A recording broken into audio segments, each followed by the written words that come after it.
Hello, welcome to our podcast. My name is Claire. My name is Remy. And I'm Lily. We were originally going to do a live event video, but unfortunately the event we went to did not allow any video on the premises, so we decided to pivot and now we're interviewing each other on our experiences. So we went to Rockefeller Foundation's NYC Convening Center for Out in Climate's event Fireside Chat with NYC climate government leaders. And some background about the event organizer. Out in Climate is a non-profit organization dedicated to creating a supportive community for LGBTQ plus professionals working in climate solutions in the government.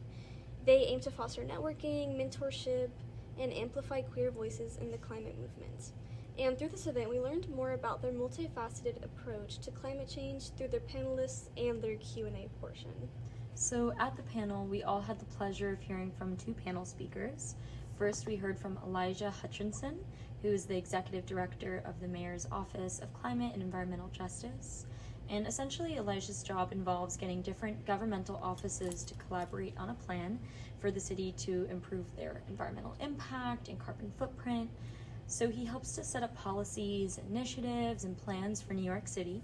For example, he's working to reduce food emissions by a third in 5 years, to reduce 70% of emissions that come from older buildings with inferior building codes. And through this panel, we were also privileged to hear from Luis Young, who is the Chief Climate Officer for the New York City Comptroller.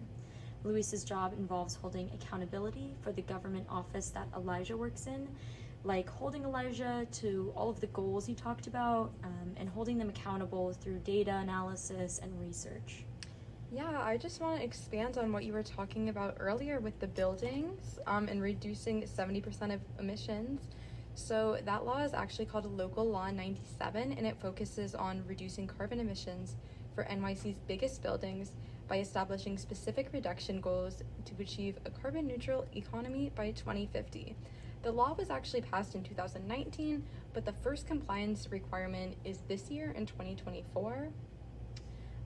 Another recent law that passed is congestion pricing, which imposes a $9 fee on drivers who enter Manhattan south of 60th Street to encourage public transit use. And a really cool thing about that law is that they plan to use the funds to fund $15 billion worth of transit repairs. Another one that Elijah discussed was that this year the city released a climate-specific budget, and they plan on doing so every year from now on, which I think is a really good goal. They also discussed public solar initiatives that would allow low-income communities to participate in climate goals, as well as divesting pension funds from fossil fuels in public markets. Yeah, so although despite all of this progress, there are a lot of challenges that a lot of people working in the climate sector face.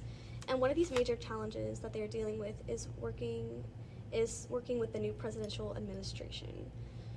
Trump and his associates are known for working against climate change. For example, during his previous presidency, he withdrew America from the Paris Agreement, replaced the Clean Air Act with weaker regulations, and has worked against laws that support air, water, and land protection, and also against regulations that restrict fossil fuels, which are very conveniently very profitable. So due to his history of doing away with our nation's existing efforts against climate change, we can only assume that he will do the same thing during his second term of the next 4 years. Additionally, the panelists mentioned the importance of working towards emitting less carbon through decarbonizing buildings, especially in New York City, which is known for its lots of pollution.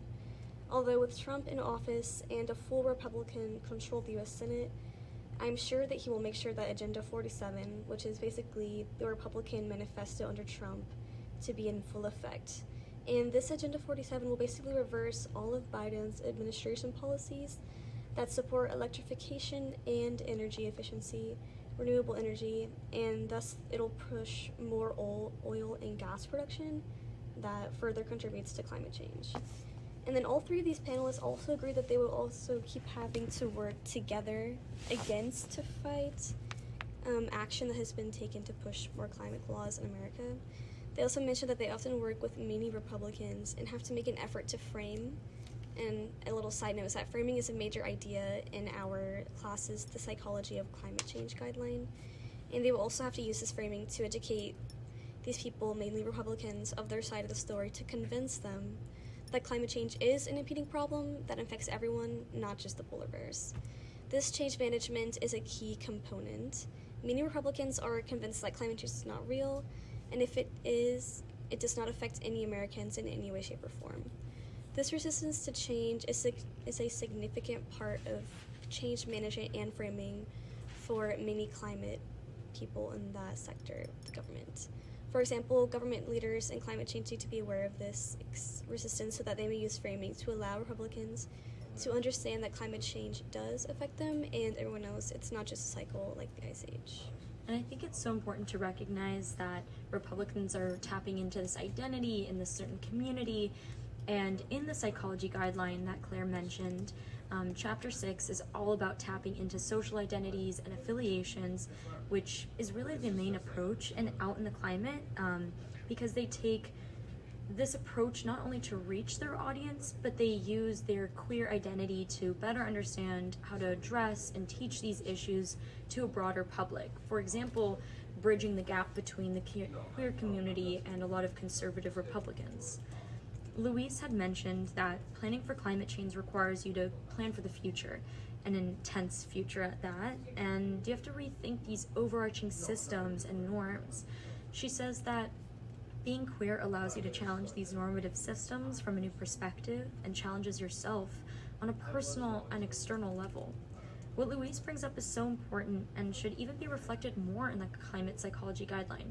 Really, we need to utilize our identities to approach the very big and broad obstacles that climate change poses, not only to connect within the communities we identify with, but to use these tools to reach other communities and rethink the issues that are occurring, and using what we learn from being within a community or identity group to address these same issues.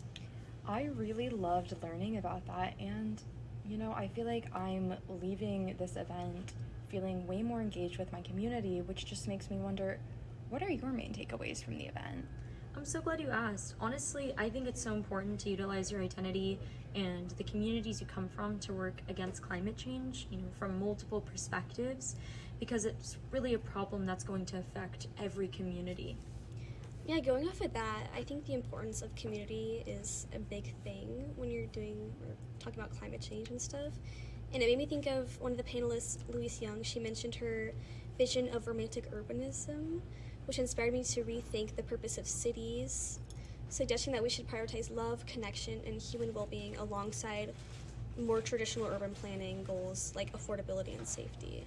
And by shifting our focus from corporate profit to human happiness as she is, we can create cities that foster love, joy, and community, transforming urban spaces into places of beauty, inspiration, and connection.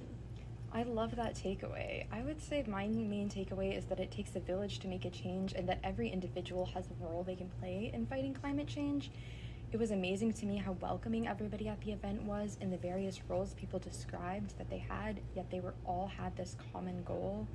And it made me think about how each of us as individuals can make a change, and how even being in this class and going to these events will eventually add up to make a change.